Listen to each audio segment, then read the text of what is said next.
Carrington comes out immediately after the victory that Stephen Fulton had over Brandon Figueroa. That was very impressive.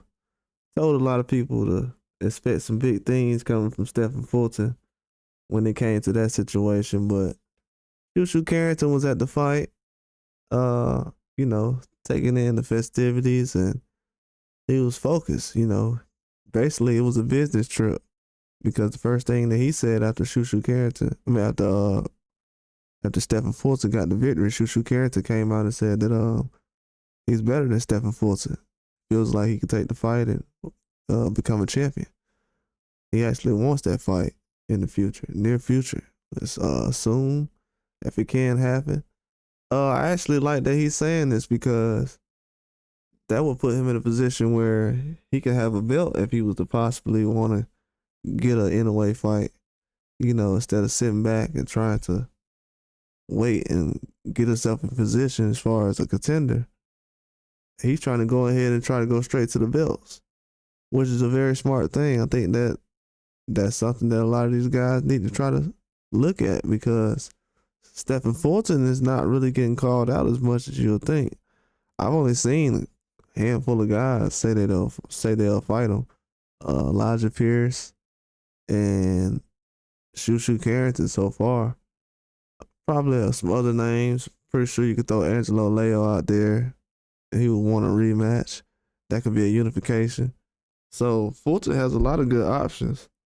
And it seems like 126 is starting to fill out very well, even though a lot of big names are starting to leave and go to 130. It's still a good division. And I like what Carrington's doing. He's been very active.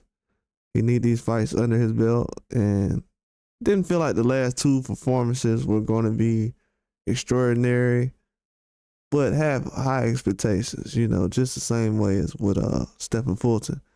But I think Carrington is still getting better. He's still learning how to become a professional. And especially at the level he's moving right now, the events he's been at, he was involved in some of the biggest fights of 2024. So that just lets you know what kind of year he had. And that was the first time he was really on the scene.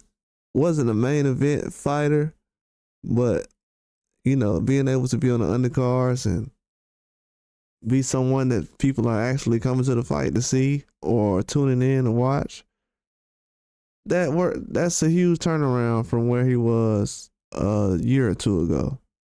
So that definitely lets you know that a lot of people are, they're watching out for what he does in the sport of boxing.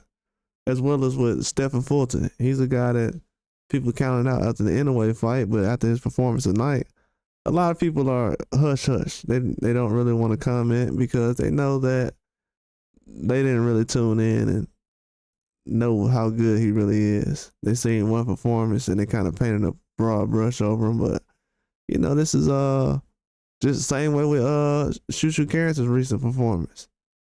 So both of these guys are basically going to try to dominate this year, coming off some lackluster performances in the past.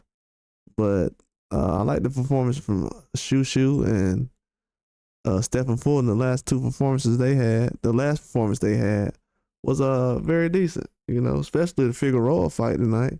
A lot of people seen it and they knew he came to fight. I don't know why everybody was surprised, but for Shushu to call him out, they need to make that fight happen. I think it's very important that a lot of these guys start to mix it up early. And that will be a good fight for Stephen Fulton if he can't get a unification. But that's all I got. Like and subscribe.